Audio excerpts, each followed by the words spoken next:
Hey everybody, so last year during the pandemic, I heard about a guy who wrote scripts for the entirety of season 10 of The Office.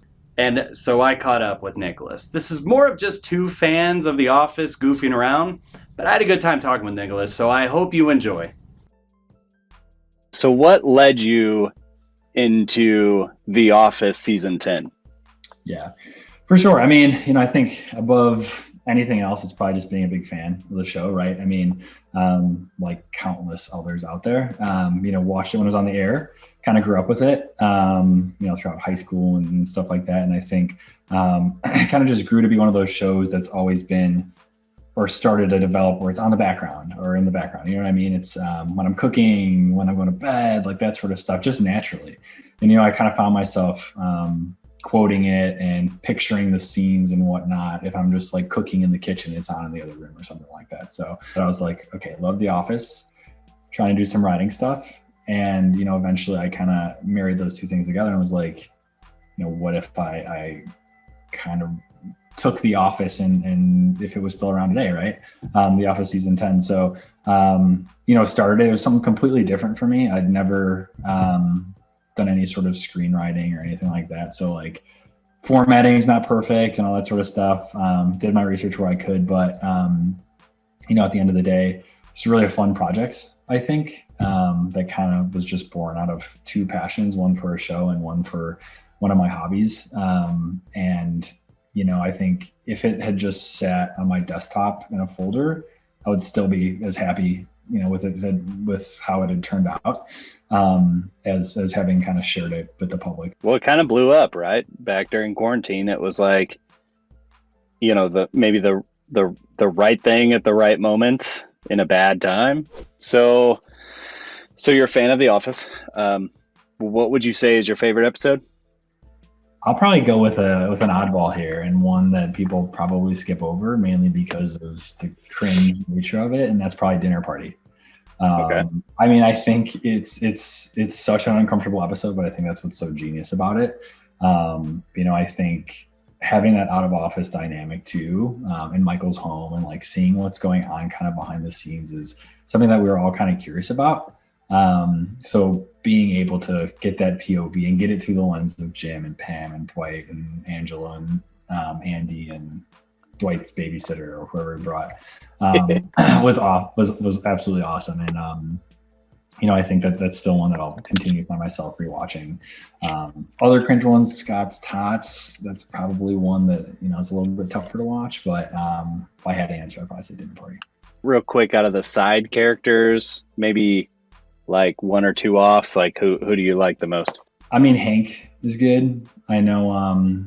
Love me some Hank. Hugh something, I forget his name, but I know he passed away. Hugh Dane.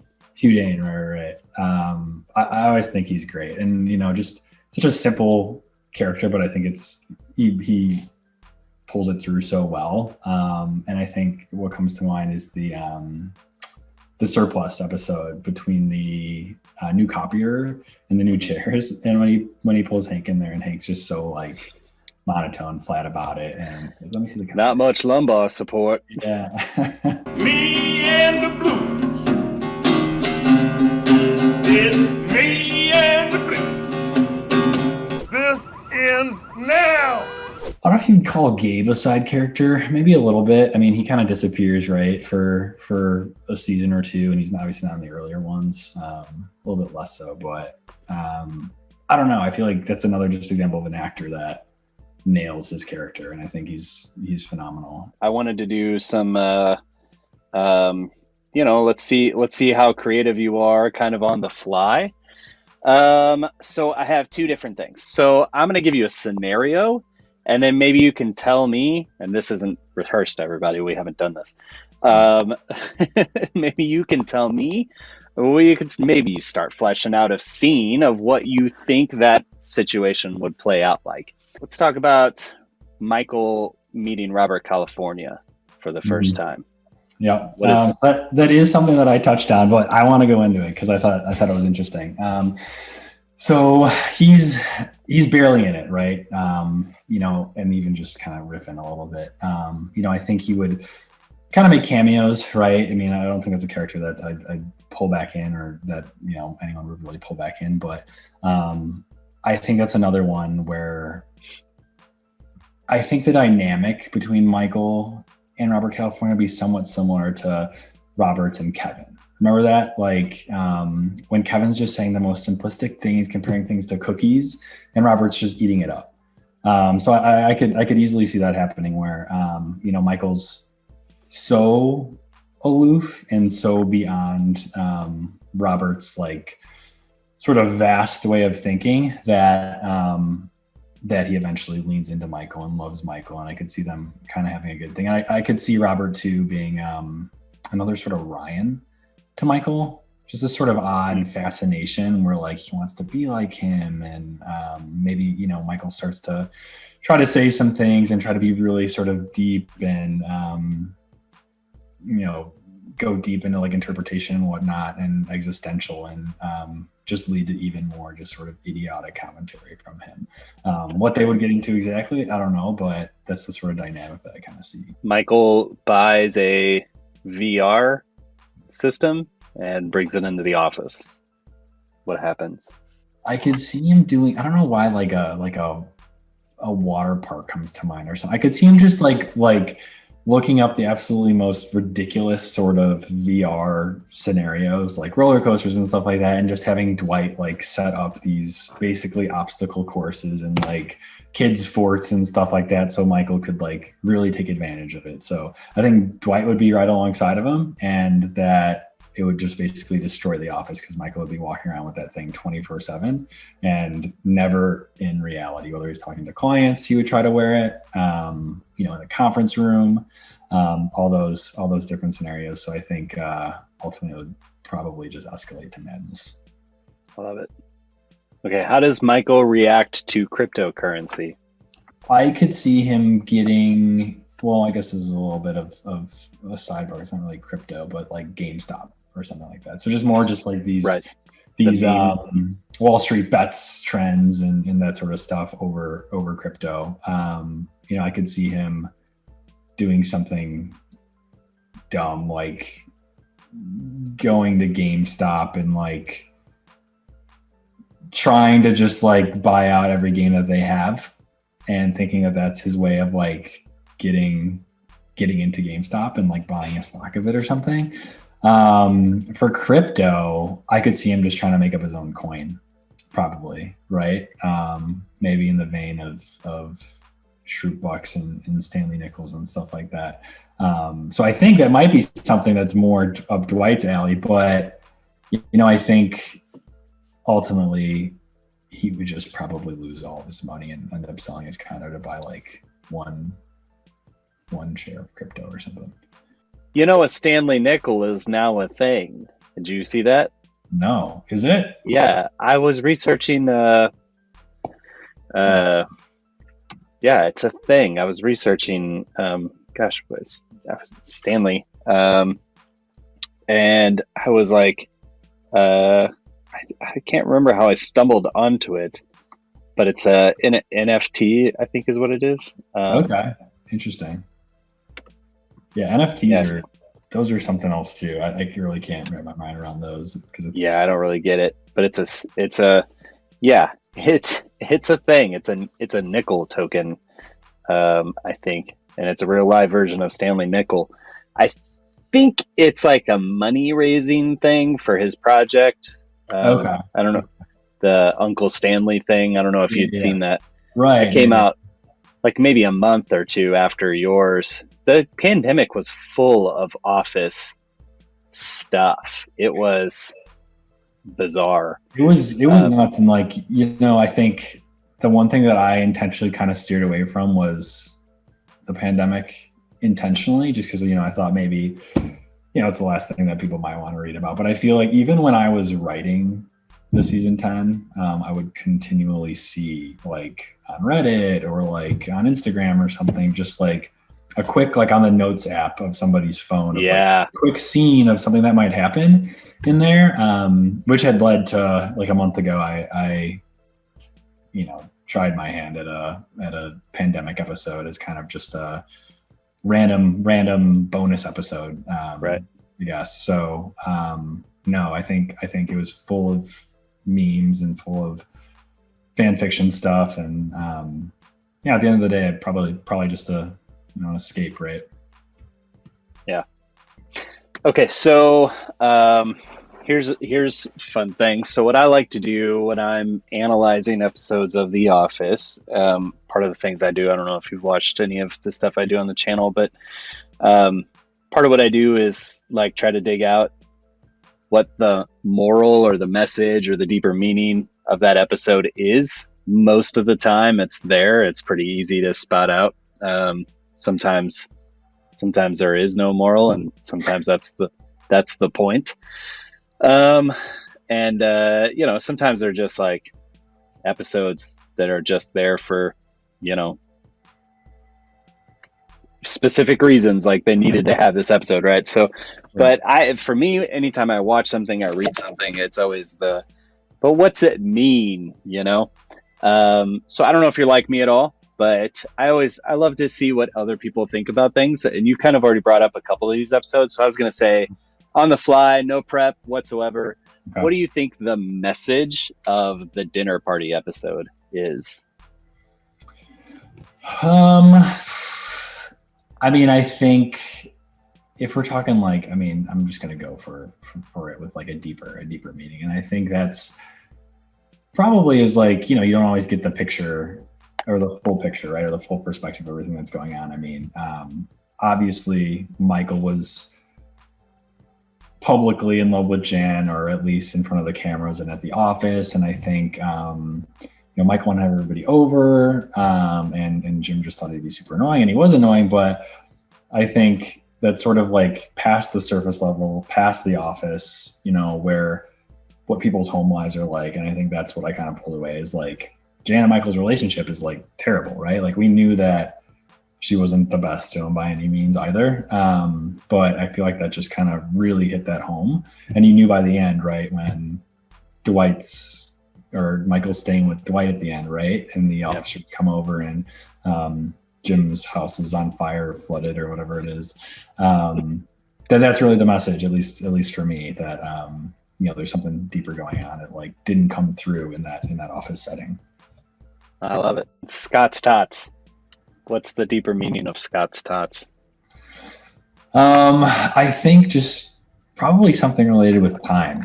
I think Michael was really, he didn't have the intention of like not being able to pay these kids through college or anything, to pay their tuition. And like, maybe some people say that. I don't think that. I think, it was 10 years or 15 years or something where that promise was made. And I think, Michael thought he would be at a different place in his life then. He thought he'd be, rich and whatnot. And I think his heart was always in a good spot, but I think, the deeper meaning is just like the uncertainty of the future, right?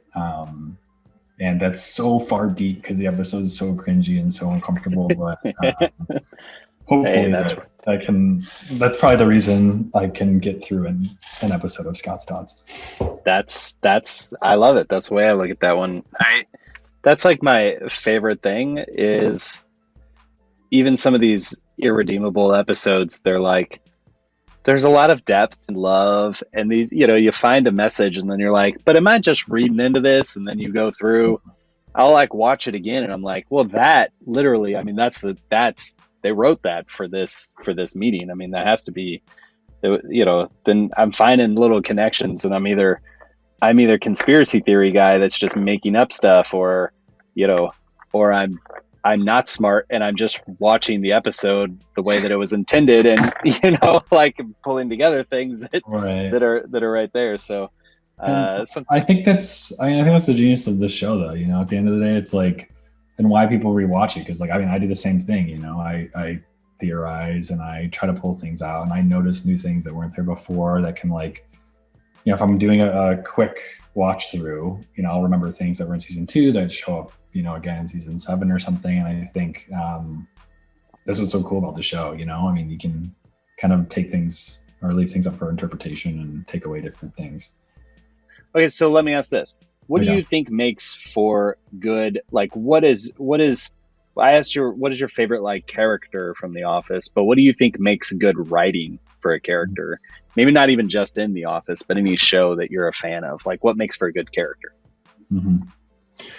Yeah, I mean, I think one, staying true to that character. I mean, I think a maybe bad example of that was Andy, and that's still something that I'm like bothers me a little bit, right? Because you take this like guy full of anger and super annoying, and then they kind of make him a little bit more likable, and he's dating Erin, and like you want him to win and get together with her, and then it's like he kind of loses it again, and you hate him. And I feel like they're like, this is Andy, or like, this is Andy. And then they're like, no, this is Andy. And then it's like, oh, let's bring him back to where he was before. And I think, to me, that, I think he's still a great character, and it's still a good story at the end of the day. But I think that's probably why he's one of my least favorites, I would say. But the ones where you can kind of see that progression. And I think, characters like Michael, like I mentioned, in his growth throughout, even though it's like kind of, you gotta look for it. But Jim as well, I mean, he always has had these sort of like aspirational way of thinking, and it's good to see that it pays off in the end with Athlete and Philadelphia and stuff. But there's also that sort of, okay, this is a real life scenario, or in the show it is, where he's in Philadelphia, he's away from Pam, he's away from the kids, and like there's obviously going to be issues with that. So I feel like that sort of consistency throughout the character, and I think depth of characters are probably the two biggest things from my perspective. Let me ask this: you give me your sales pitch for why people should read your season 10. Yep, I think one, it's fan fiction, right? So I think if you can look at it through that lens, and not from a it's my work, like be easy on it. I don't really care about that, but think about it in terms of like whether you're happy with how the show ended, whether you weren't. It's just kind of a good, fun way to pick up where it left off, right? I mean, I think something interesting that I did just from basically out of fan favoritism and my own sort of preference was kind of try to bring a lot of the old characters back despite how things left off. And that was tough. I mean, it was something that I needed to do like pretty early on in the season, I think. And that's like a core theme throughout, and a core kind of storyline that gets carried over and eventually kind of answered at the end. Where that core story is really, why are all these people coming back at different points? The mystery. The mystery of it, right? Yeah, exactly. So to me, that's something that I was really happy that I could kind of continue to weave through. And basically, there's like a larger scheme that's going on throughout it. But I think at the end of the day, if you ever asked yourself the question of anything that's going on today, right? Whether it's the pandemic, whether it's Baby Yoda, whether it's Uber, whatever, just kind of thinking about that. And if you ask yourself that question, then there's some potential fan fiction answers in there. So it's fun, and I think it's a potentially good way to continue to get your Office fix without while you're taking breaks between binging, basically. So I'll need to say I haven't read them all. So Fair. I did dig in, and so I'll just say my prejudice, or my bias, I should say, probably is the right word, is that fan fiction is bad, and I don't tend to spend my time consuming bad things on purpose. Yeah. And what I was delighted by in preparation for this was, I was like, all right, well, I'm meeting with Nick. It's time to dig in. I was enthralled. I'm not going to lie. And I'm not a reader. So I was like, it was like one of those things where I felt like while I was reading this, I've got the imagination in my head. I'm picturing everything. It's very well done. And it is fan fiction. Sure, yeah. But it is, I was very impressed with the way that you could, the way that you understand these characters, and the way that you understood their arcs and their different things that were going on, and how you kind of reintroduce things. I think it's great stuff. So Gets Well, my thank you. approval, everybody. I appreciate it. Yeah. I mean, that's part of it too. I mean, I think knowing the show so well is really what brought me to that. I mean, I couldn't do that for any show, right? I mean, it's something where I do know all those arcs, and I do know where people left off, and I can quote stuff all the time and whatnot. So I think that's what's kind of hopefully at least made it decent. By no means is it getting everything spot on, but I think that the key thing that I focused on, if not the story itself, was just kind of the characters and what I know about them and their quirks and type of humor that they get across and whatnot. So there's a lot for sure. So don't expect anyone to read all of it unless you're completely enthralled. But I appreciate it. There was a great "That's what she said" that I audibly laughed out loud in the first episode, which I was very impressed by, because I don't quite often laugh out loud while I'm watching The Office. Like, Sure. I'm always amused, or I find it, intriguing, but I don't like ha ha ha. Right. And Yeah. I read one of the "That's what she said," and I was not expecting it. It was very well written. And then you had something else, and the bit, and I don't want to waste anything, but the bit with Michael and Clark during the first episode, it was just so, I loved it. It was very Office to me, with Michael trying to figure out what Clark looked like. Yeah. Very, very well. I loved it. Thanks. Good- I mean, good there bit. was something else too. I mean, I think taking two characters like that, like in the actual series, Michael had never met or interacted with Clark, right? Mhm. So having those new dynamics, I think, was like a challenge for sure. But like, it was something that like I was like, oh, this could be fun, right? Like, I feel like what am I talking about? What's his name? Clark, mixed in words. Clark and Michael, it's just an interesting thing there. I mean, I feel like there's a certain sort of gym humor that Clark can bring sometimes, and I think he just had a lot of fun messing with Michael a little bit. So Right on. Well, I think that pretty much wraps up all the questions that I had. I really appreciate your time, and I'll definitely reiterate my sentiments from before. Everybody should go check out Nick's work. Link will be in the description. thanks, means a lot. Thanks again for letting me chat a little bit, and obviously love your content as well. So. Well, thank you so much. Well, let me ask this: is there a season 11 coming? Nothing right now. I have gotten a few messages about that, but I think the feature, right, the big season is probably going to be season 10. But like I did with the pandemic episode, I think people can definitely look out for some of those sporadic ones, right, where they make sense. And I think I'll start to maybe do those a little bit more. People are down with it. So no season 11 doesn't mean that fan fiction version won't happen again, but yeah, in the meantime, just read through what's there and look out. Any interest in making this an animated show? So I've gotten a few, I think a few people did read throughs, just kind of recordings. There's a couple on YouTube actually, I think. And someone wanted to do a live table read too. Animated show, that'd be totally interesting. I think if people were down for it, and I couldn't do it, but if someone else could do it, that'd be awesome. Again, with that lens of this is fan fiction, right? Because at the end of the day, I don't want to, I think, discredit the genius of the show through and through. But I think if that appetite were there, I think, yeah, that'd be sweet. I'd love to see it like that. That's funny. So if anybody has skills, let's get in touch. Yeah. Because there's some good stuff there. All right. Well, I guess for the second time, thank you very much for your time, and we'll sign off here. Awesome. Thanks so much. It was nice chatting. Okay, so thank you so much for watching. If you want to check out any of his stuff, I'll leave all the links we described below in the description. If you have any ideas for anybody I could interview next, leave it in the comments. And don't say Steve Carell because, obviously.